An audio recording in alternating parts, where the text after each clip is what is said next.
Are Facebook groups a viable option for hosting your membership community in 2022 and beyond? That's the topic we're going to be debating on today's episode of the Membership Geeks podcast. You're listening to the Membership Geeks podcast, bringing you proven practical tips and advice from the leading experts on growing a successful membership business each and every week. And now here are your hosts, Mike Morrison and Callie Willows.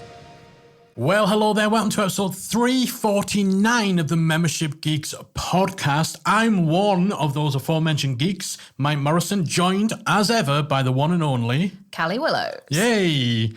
We're getting better at this, aren't we?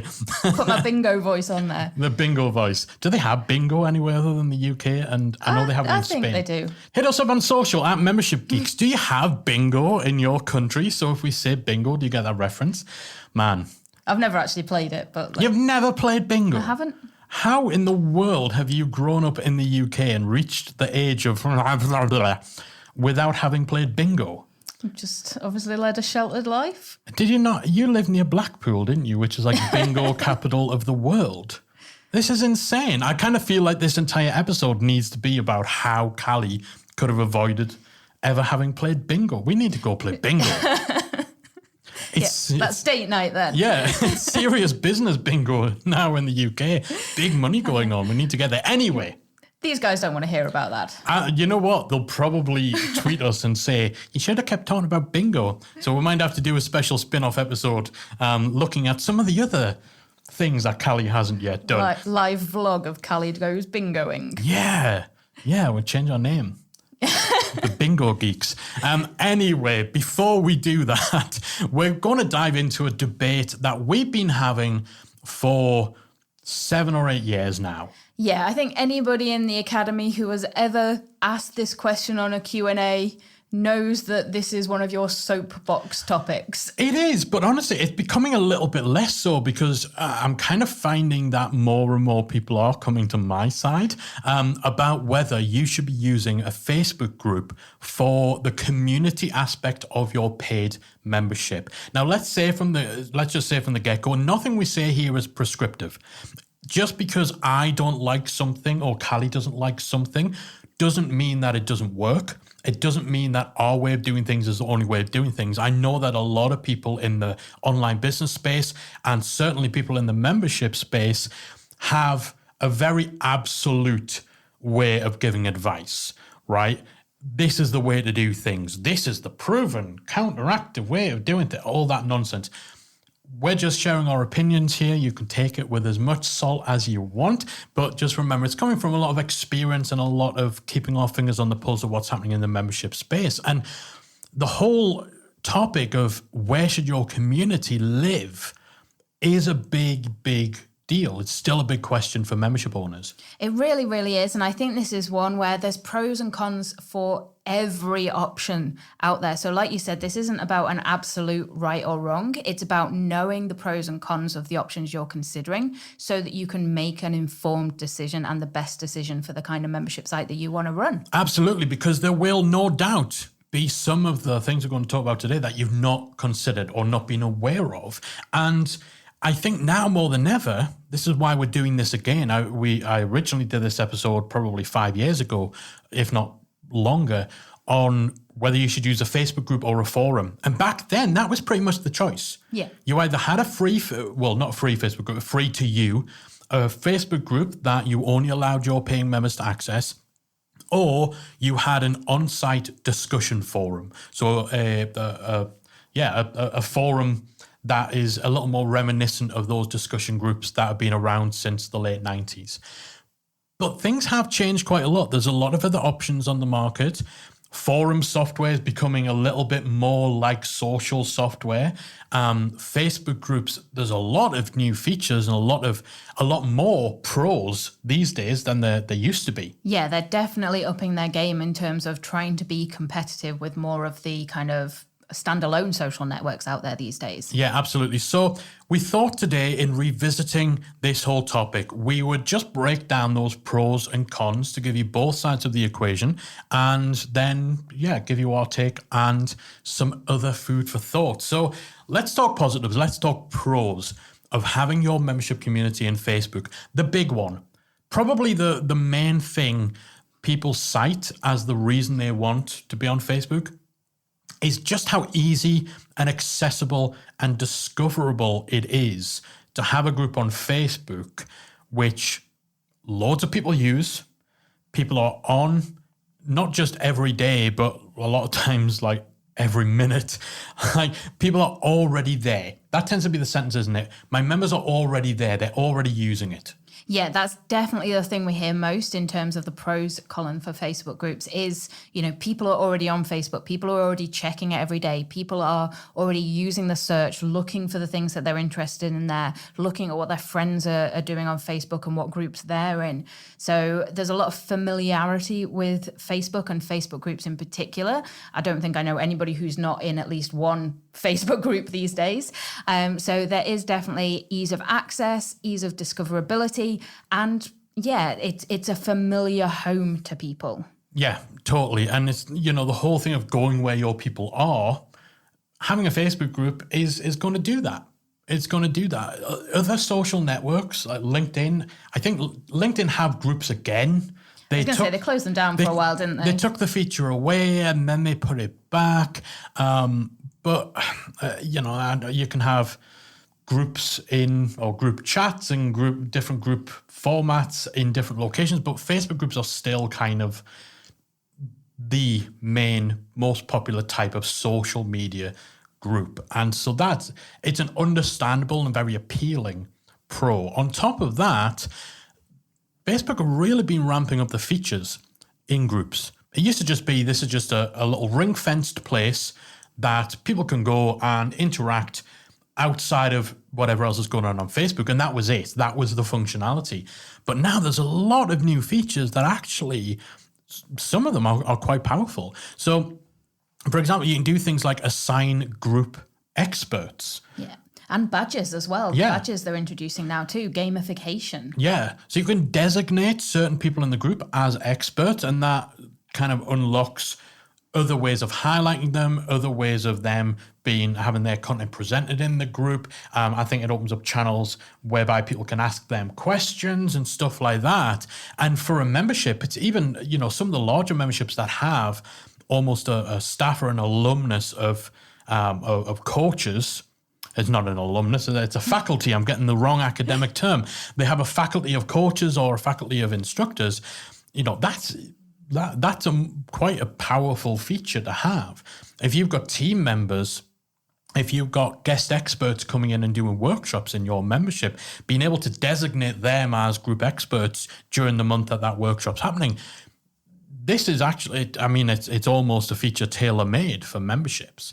So things like this and the way that Facebook have been thinking about Facebook groups and thinking about how to make them just a place of value as opposed to just a place. Again, that really does add to the argument for using them. Another feature that's particularly useful as well, one of the big complaints we used to have about Facebook groups is they're disorganized. They're really disorganized, especially compared to a discussion forum. Now, still, it doesn't compare. There is still that, continuous feed, continuous flow of stuff that makes it harder to organize your content, organize discussions. But they're kind of balancing that out a little bit through the introduction of things like guides.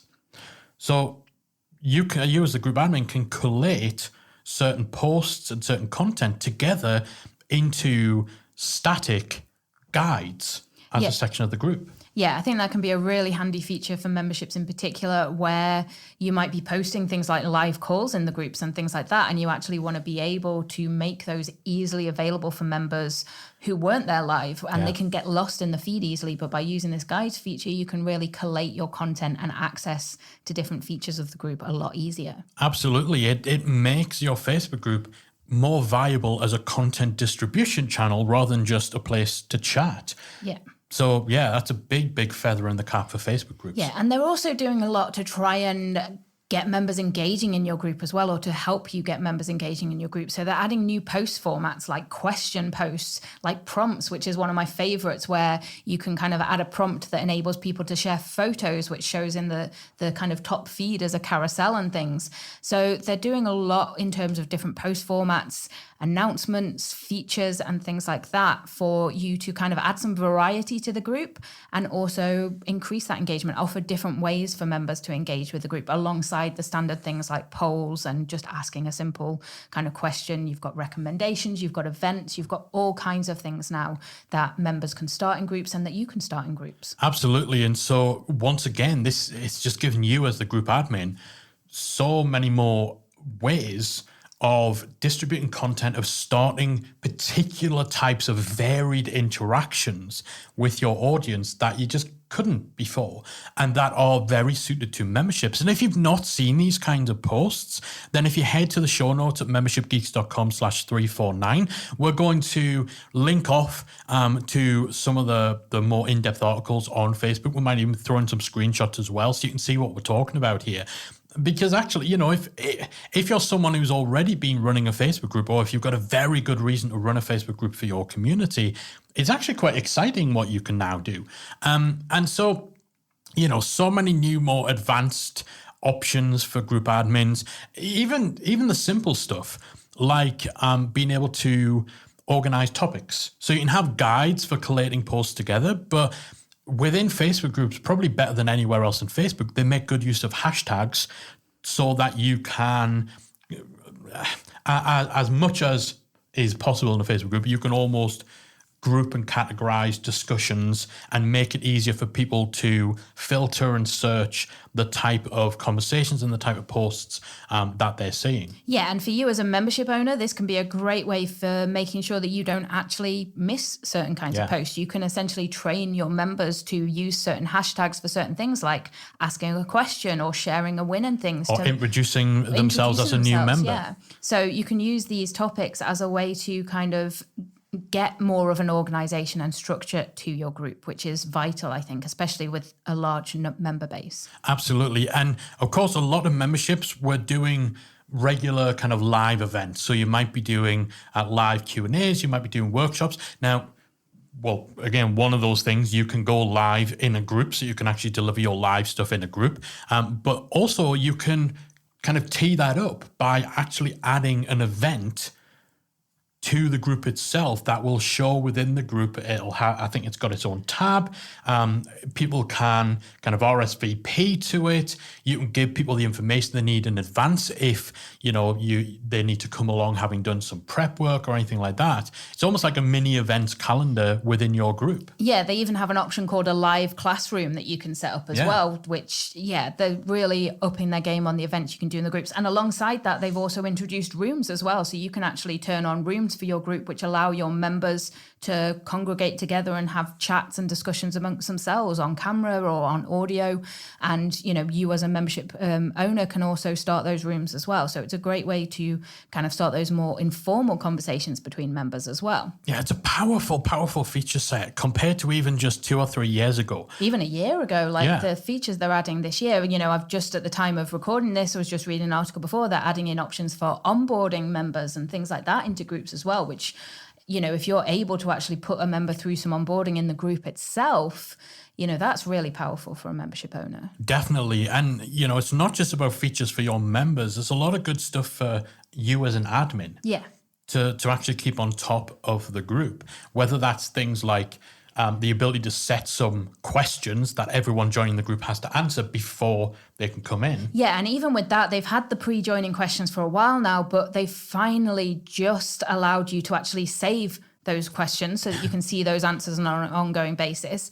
And also they've now made it even easier for you to actually do things like auto-approve members based on those questions or auto-decline members based on those questions as well, which cuts down some of your work considerably.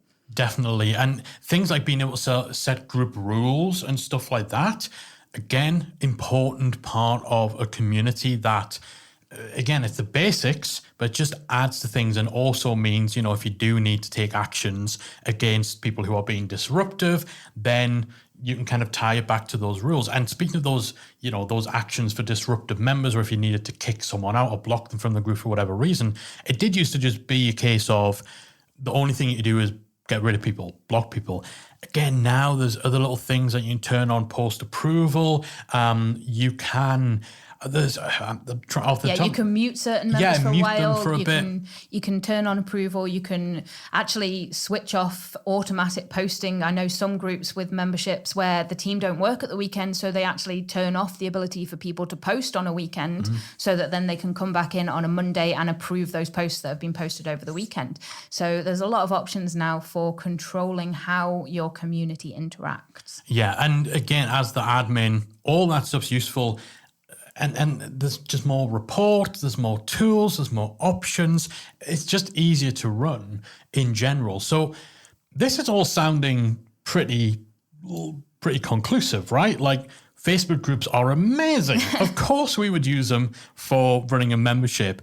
I can kind of hear the surge of membership owners sprinting back to their computers right now to close down their current on-site forum and start a Facebook group with all these amazing features.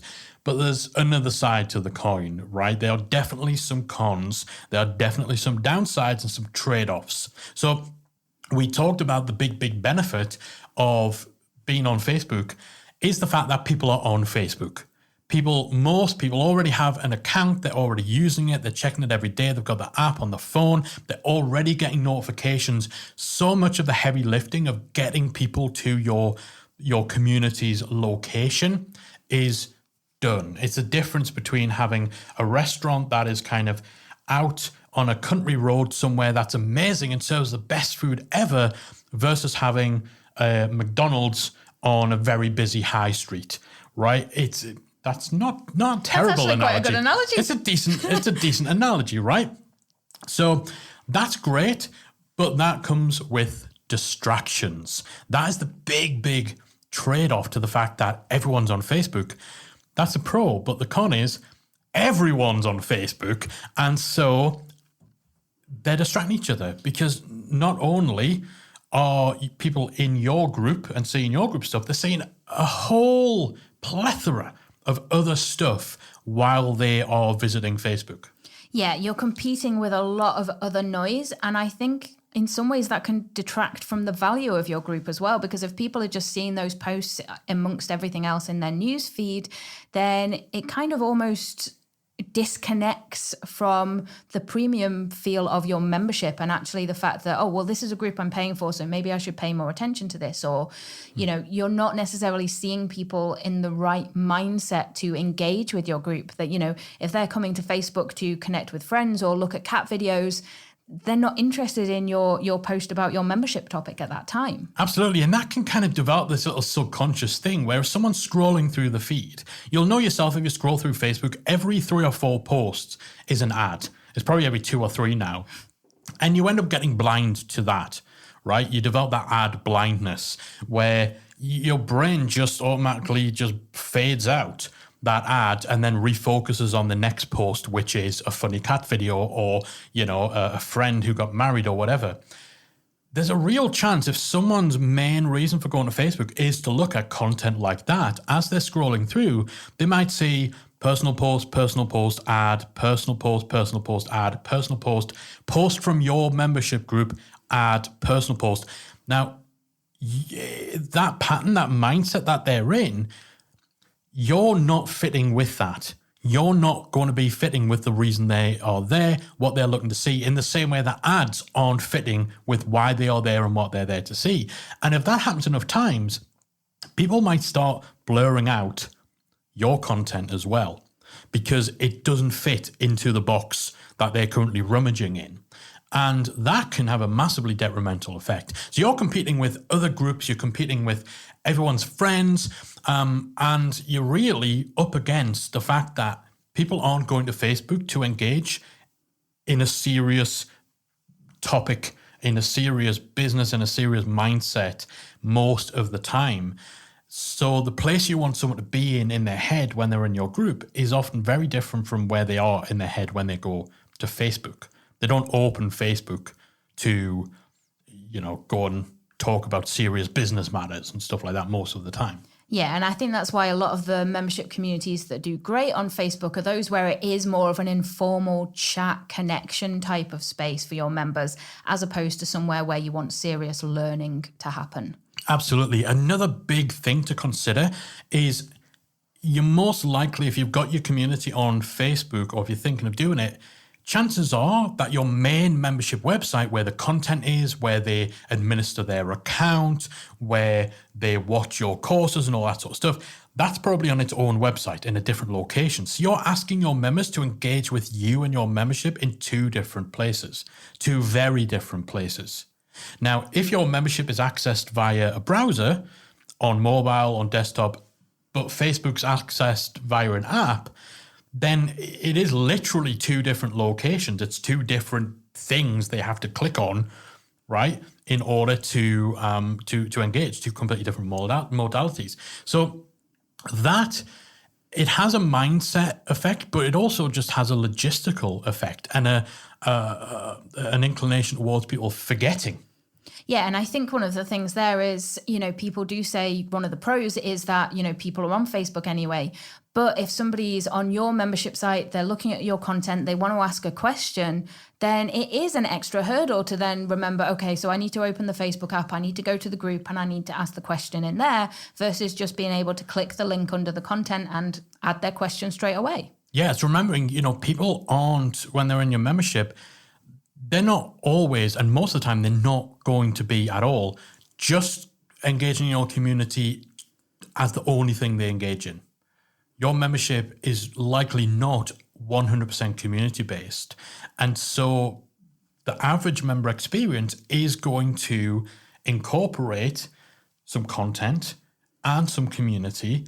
And so if you're splitting those up, it just becomes more of a hassle for members and more of an inconvenience. So you're doing it to be more convenient, but you're actually just adding an extra step, as Callie said, adding an extra hurdle for them to actually participate.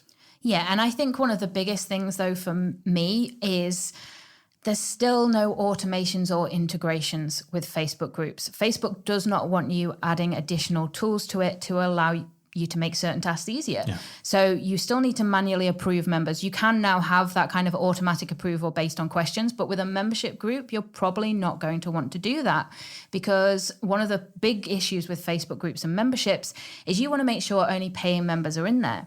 A lot of people on Facebook might have different details to what they've joined your membership with.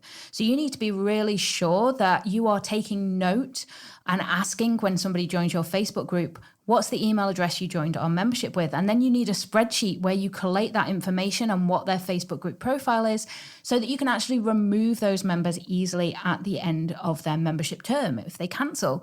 If you don't have that, then you're either searching and hoping that their name on Facebook matches their name that you joined our membership with, or you run the risk of leaving free people who are no longer members in your Facebook group.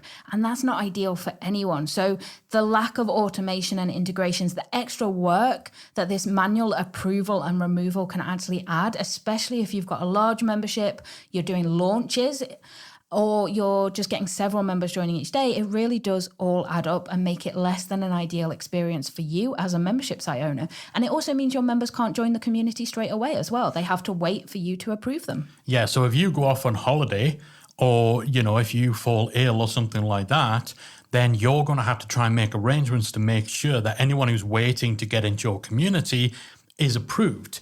And that approval process, as Callie said, it means you've got to have a way of getting them to provide their account details when they apply to join the group. You've then got to go to Facebook and read all the applications, go back to your membership, look them up to make sure they're it's a pain. It's a massive pain. And so if you're not on the best of days, that's going to add a delay. That for people in different time zones, someone joins at midnight in your time and you don't get to your desk till 9 a.m. the next day. That's a 9-hour wait for what someone's paid for.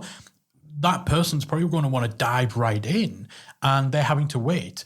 Yeah, if somebody's clicked on the join group to go all enthusiastically, wanting to introduce themselves, wanting to dive in and see what the conversation is, and then, they answer these questions and then they're just left waiting until somebody accepts them, that enthusiasm, that initial, okay, I'm going to go and introduce myself, I'm going to jump straight in, quite likely might have gone. Yeah, and it's not likely in any foreseeable future that Facebook will add a way to automate this. I just do not see that happening. No. It's not the way they do things. They are very much an insular kind of platform.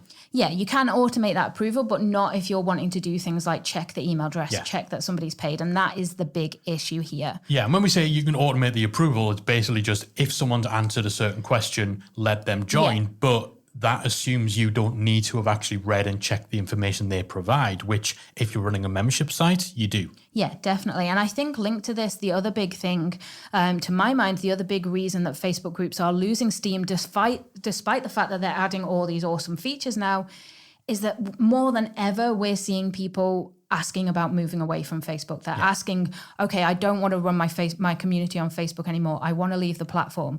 Or more and more people aren't on Facebook anymore. The last couple of years, Facebook have taken a massive hit and a lot of people are moving away from the platform. So there's more chance that not all of your members will actually be on Facebook, or if they are, that they're not going to join the group. And yeah, we're just seeing both members and membership owners moving away from the platform like never before. I don't think we've ever had as many questions about what can I use as an alternative to a Facebook group as we have in the last year. And I think an interesting kind of observation of this is actually during the pandemic, we set up a Facebook group for our Academy members as an experiment. And actually, I think it's pretty telling that less than 20% of our Academy members are actually in that Facebook group. So we have the forum, that's our main community. The Facebook group's an add-on, but less than 20% of our members have joined it.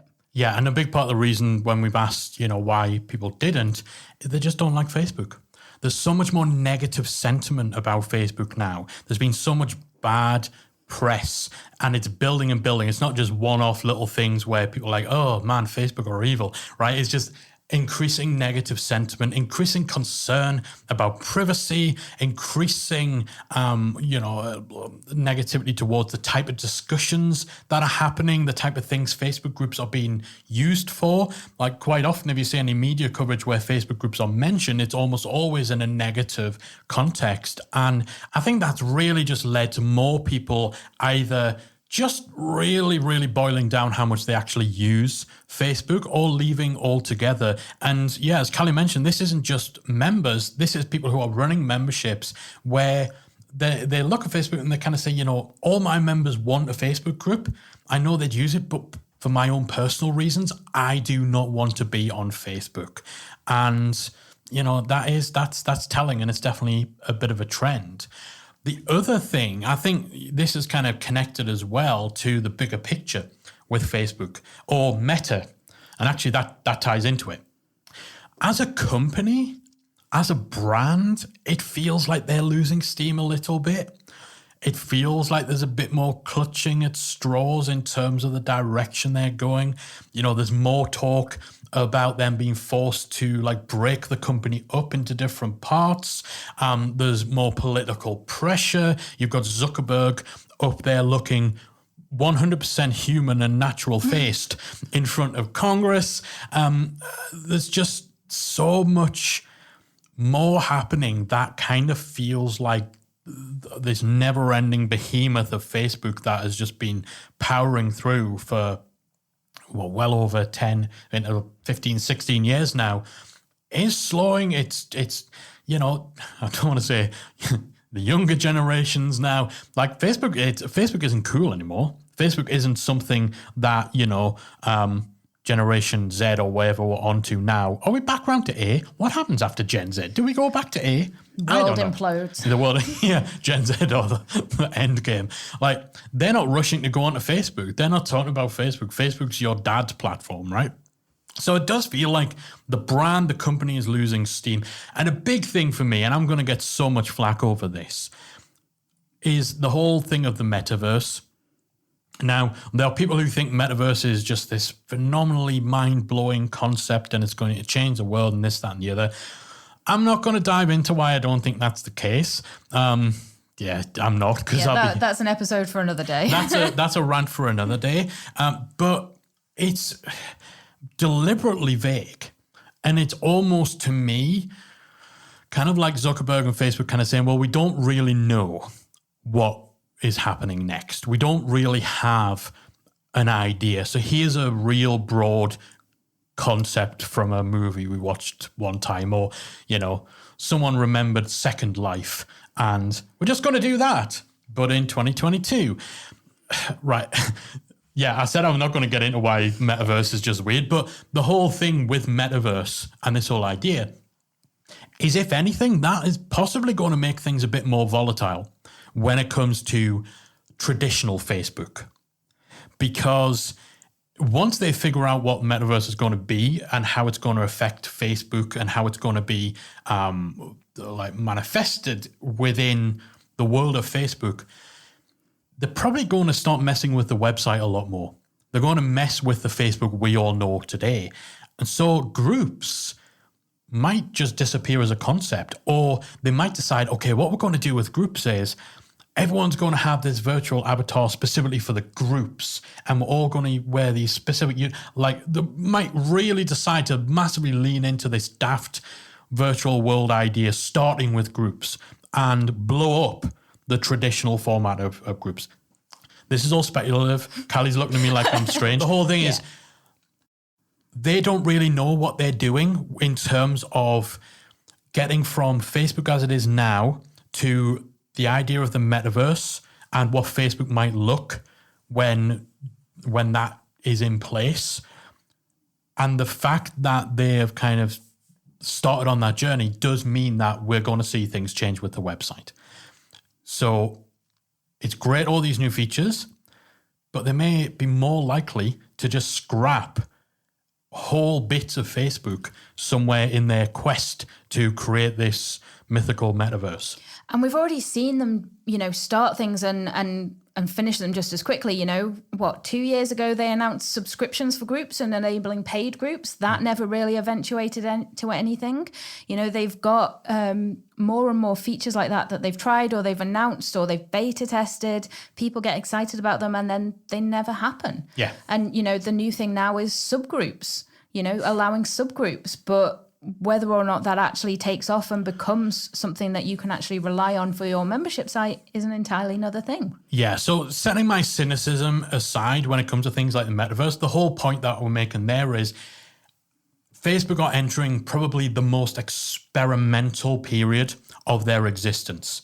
So far, they have really just been building and refining and improving a website. And yes, with the apps, and yes, with the ad model and stuff, but really it's all centered around a website. They've been adding new features to a website. The whole thing with the metaverse is it's not a website anymore. It's something completely different. And so there's going to be a massive period of experimentation, of messing around with things, and we can't take for granted that what we see in Facebook today will even exist in any sort of tangential form in 3, 4, 5 years from now. So that makes for a very volatile situation. It really does. And just from a more practical point of view, there's certain things that Facebook are doing with groups now already. So they're recommending other people's groups in your group, for example. So they're actually actively trying to get people from your group to join other groups. So they're taking people away from you. And more than that, Facebook groups always used to be kind of the last bastion of reach, of being able to actually get in front of your audience on social media without having to pay to play. But reach is down across the board in groups. The algorithm's been changed, and huge groups are seeing a massive decrease in the number of people actually even seeing their posts. In order to actually see posts from a group now, you have to turn on all notifications or highlight notifications. The chances of group posts appearing in your feed are massively minimal, meaning that actually you're now requiring your members to specifically go to your group to check it, which cuts down some of those pros about people already being on the platform and seeing your posts in their feed. And all of this reach issues is especially not ideal for time-sensitive content, which a lot of membership content and posts might be. And yeah, this is the huge issue for me. Even with all of the pros, all of the awesome features Facebook are adding, the fact that now it's harder than ever to reach the people in your group, to get them to actually see your posts, makes it a huge issue for me. You know, in a group of 19,000, less than 10% will see posts these days, and that's terrible. It is.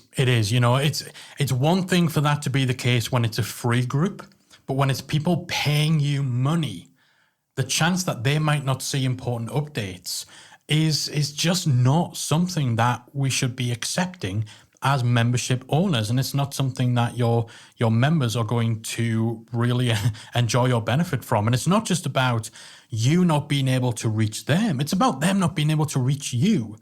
This is an argument I've been saying since day one when it comes to Facebook groups, once they started applying the algorithm in the groups. The prospect that a brand new member to your site could be nervous about introducing themselves. Not everyone is you know, a peacock when it comes to social media. They might be nervous. They might have started writing an introductory post a few times and then stopped because they're like, I just don't have anything interesting to say. They've finally plucked up that courage and they've taken that leap to get engaged in your community. But then Facebook decides that it's not important for people in your group to see that post at that particular time. And worse, they decide not to show it to you because there's other stuff they think that you should see first. There's ads that you should see first. And so that new member who has actually, you know, taken a lot to kind of put their head above the line and actually participate, they feel like they've been ignored. You haven't said, oh, hey, it's fantastic to have you here. Welcome to the group.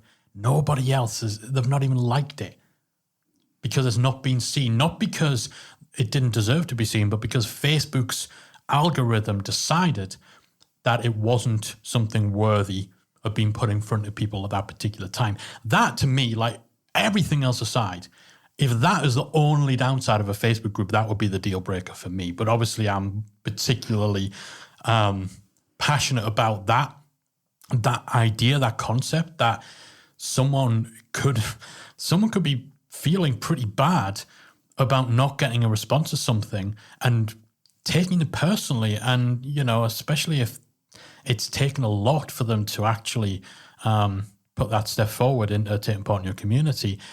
The idea that some algorithm is going to make them feel like rubbish, it just isn't acceptable within a Facebook group. And this is all because of the algorithm, and the algorithm exists because of ads. That's what it's all about. The algorithm exists to pull you in, to show you the stuff it thinks is going to get you engaged and pull you in, so that you will see more ads and you'll keep scrolling and you'll see ads and you'll buy stuff and everyone makes money.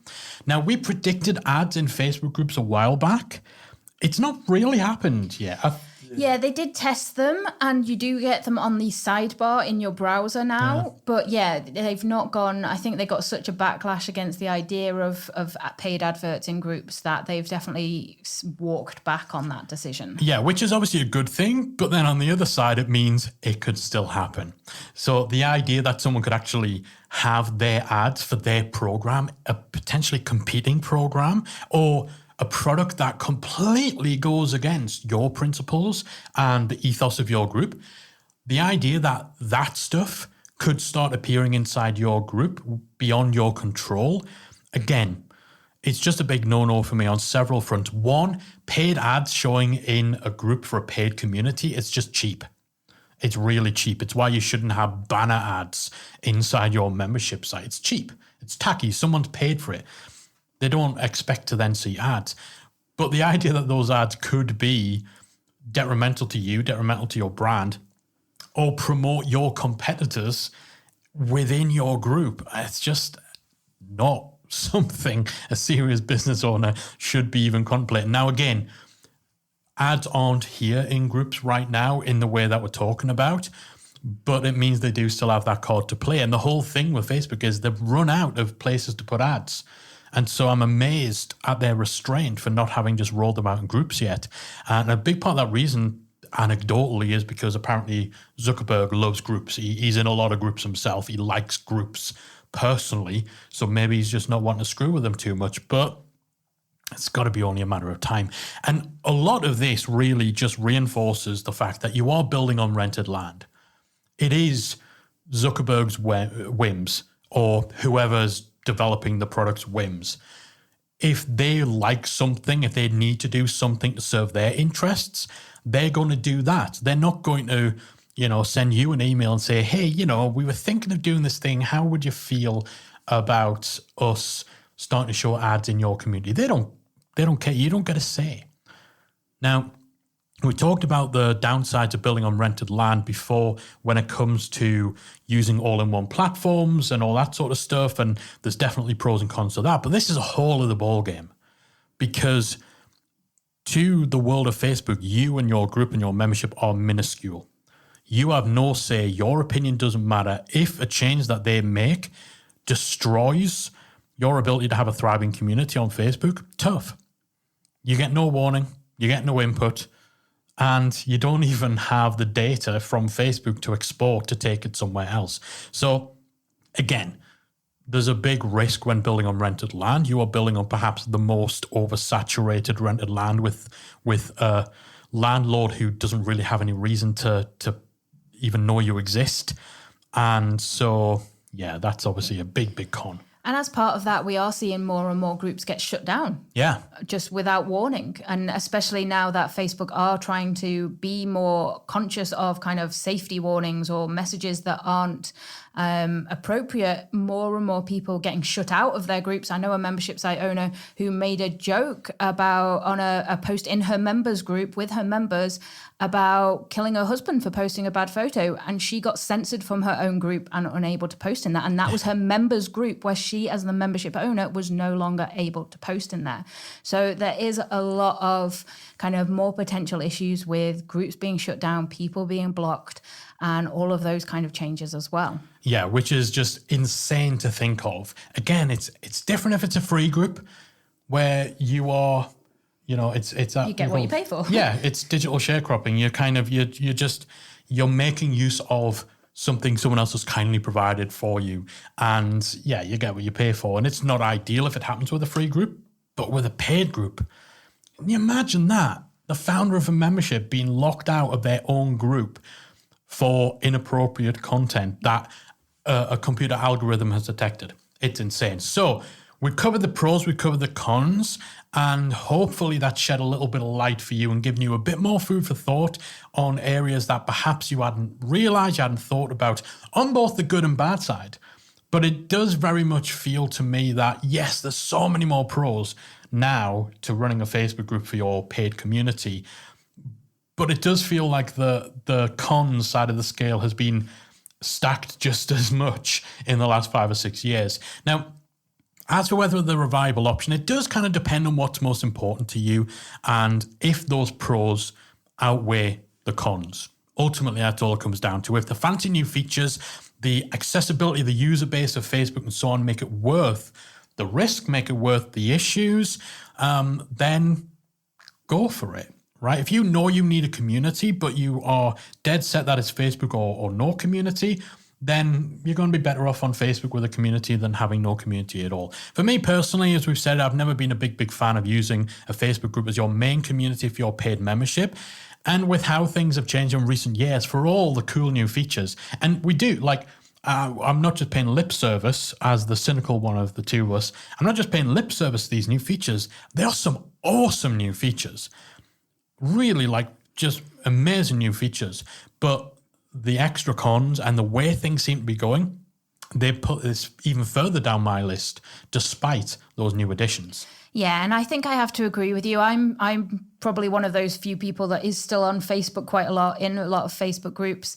But for me, yeah, I love the idea of how they're looking to expand on groups, increase engagement in groups and things. But none of that means anything if people aren't actually seeing your post. So they're adding things in to increase that engagement, but then they're making it so that less and less people organically see those posts.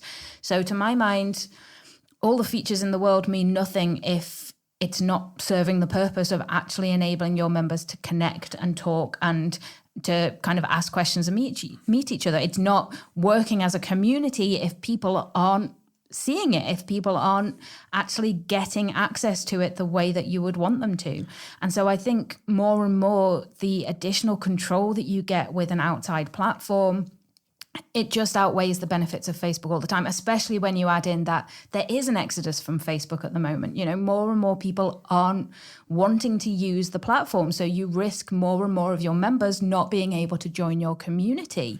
And as I said before, you know, we've got the Facebook group for our members now alongside our forum, but the forum is far more active, far more engaged. As I mentioned, hardly any of our members have actually joined the Facebook group, less than 20%. But we keep it open because of those cool features, because it's a good testing ground, because it is a good additional hangout place for those members who do want to ask a quick question. And because it's not the be all and end all to our community, we could close it tomorrow and nothing too valuable would be lost. So. Yeah, I don't think anybody would complain. It's a good place for us to put announcements, events as an additional option for people. But the forum gets far more engagement, far more people logging in and things like that. And I think even then, in the members community, in the academy, in our free group, more and more people saying, I do not want to use Facebook for my membership. And for me, I think that's the most telling thing, that we've moved from that everybody wanting a Facebook group, everybody saying this is where the only place that members will engage, this is the only place you should have your community, to now the conversation being, where else can I go? Yeah, what are the alternatives? Yeah. That's the question now. What are the alternatives to a Facebook group? So let's talk about some of those alternatives if you don't want to run your membership community on Facebook. Yeah, and I think one of the biggest alternatives these days, it's fairly new, but it's definitely an up-and-comer. It's getting a lot of popularity, is Circle. So Circle is a great option for kind of having that offsite community that has that more of a social feel. It's kind of a cross between Slack and Facebook.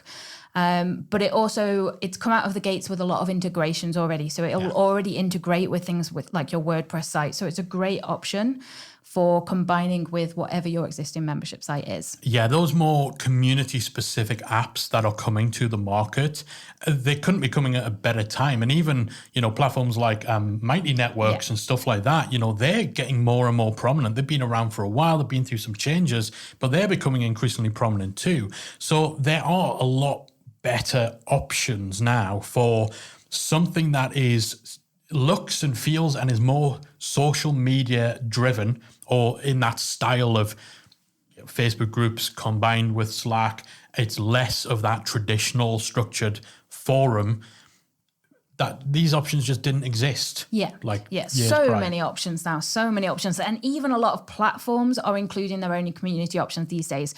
So they're not necessarily as full featured, but if you've just got simple needs, actually keeping it all in one can be the best option. So Kajabi has a basic community option. Podia have added community options. Even Access Ally, the WordPress plugin, has just added its own community option as well. Yeah, so we've got more choice now between just a Facebook group and an on-site forum. But of course, those traditional on-site forums are still a massively viable option. Again, there's big benefits to keeping everything all in one place. Now, again, we mentioned things like Circle, where you can still kind of have everything in one location because they will integrate with the likes of WordPress and stuff. But for something that is truly embedded into your site, a traditional on-site forum, whether it's with software like IPboard, whether it's a plugin like BuddyBoss, again, we're talking if you're using WordPress. Again, these really can just add so much discussion functionality, so much community features, and a lot of this software, particularly IPboard, they've taken so much inspiration from social media groups when developing their features. So things like being able to react to posts and stuff like that, even silly things like being able to share GIFs and emojis and all that sort of stuff. Like, they've just been kind of moving this forum software that, again, forums haven't changed at their bare bones. They haven't changed much since the late 90s. Like, that was my first foray into the online world, was discussion forums. And the general look and structure and functionality hasn't changed all that much, but software like IPboard or InVision Power Suite, which is Envision Community Suite. They keep tweaking the name a little bit to keep me on my toes. Envision Community Suite, probably for me in terms of traditional forum software, still the standout leader. It's what we use at Membership Academy. And it's got a lot of social inspired features, gamification, badges, leaderboards, event calendar, all that sort of stuff. Yeah, definitely has. And BuddyBoss in particular for a WordPress option, it's got an app now. So that's a big thing that people are wanting to move towards, is having that more app-based community. It integrates seamlessly with your content if you're using things like LearnDash and things like that. So BuddyBoss in particular is a great all-in-one WordPress option as well. Yeah, absolutely. Or of course, we've talked about how we approach our Facebook group, where you can kind of have almost the best of both worlds. You can still have a Facebook group in the mix for your community, for those people who only want Facebook, for those people who refuse to come to an on-site forum, but you don't have to make that Facebook group the central community. It can be something that's kind of peripheral. Yeah, right from the start, we've built the Facebook group as an additional social club, a place for those kind of quick chats for the questions when you are just browsing Facebook and you're suddenly thinking about your membership. So it's very much a secondary focus to the main community over on the forum. And we've got a clear purpose and distinction between the two as well. And so I think, yeah, if you want to take advantage of those Facebook group features, and I know a big one, which we've only touched on a little bit here, a big one for a lot of people is actually being able to go live into the group, to be able to do your kind of live Q&As and things like that directly into the group. If you still want to be able to take advantage of those features, consider having it as an add-on to a main community that is more connected with your content, that's more connected with your membership site itself. Yeah, so the question as to whether Facebook groups are still viable as an option for your membership community has definitely become a lot more complicated, because there's a lot more features, a lot more pros, a lot more reasons than ever to have a Facebook group as your membership community. But that has come with an equally growing list of cons and downsides. And the severity of some of those cons, for me, outweighs the pros. It might not for you, but if it does, just know that there are more alternatives than there have ever been. There's more choice than just a Facebook group or a traditional forum. Apps like Circle in particular are becoming extremely popular for a very good reason. They're a good middle ground, and they give you, in a lot of cases, the best of both worlds. But forums are still extremely valuable, extremely powerful community tools to use. So you're kind of spoiled for choice if you do decide not to use a Facebook group for your paid community. But whichever way you go, hopefully you're now a bit more informed. Hopefully you've got a bit more food for thought to help you make that decision, and you've got a clearer idea of where to go forward if you choose to either use it or not use it, or go with one of the alternatives.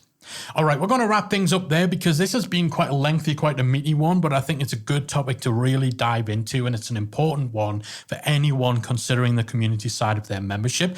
That is it from us. Thanks as ever for listening. We'll be back again next week with another episode of the Membership Geeks podcast.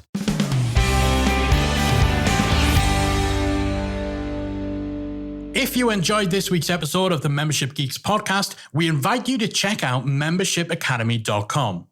Membership Academy is the original membership about memberships, and it's the essential resource for anyone at any stage of starting, growing, and running a successful online membership business.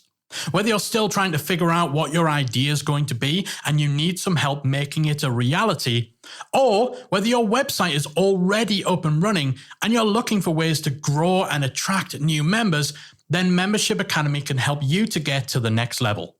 Not only do you get access to our step-by-step membership roadmap, our extensive training library, and exclusive member-only discount and tools, you'll also become part of our supportive, active community of membership owners that will help you along the way in your journey with feedback, encouragement, and advice.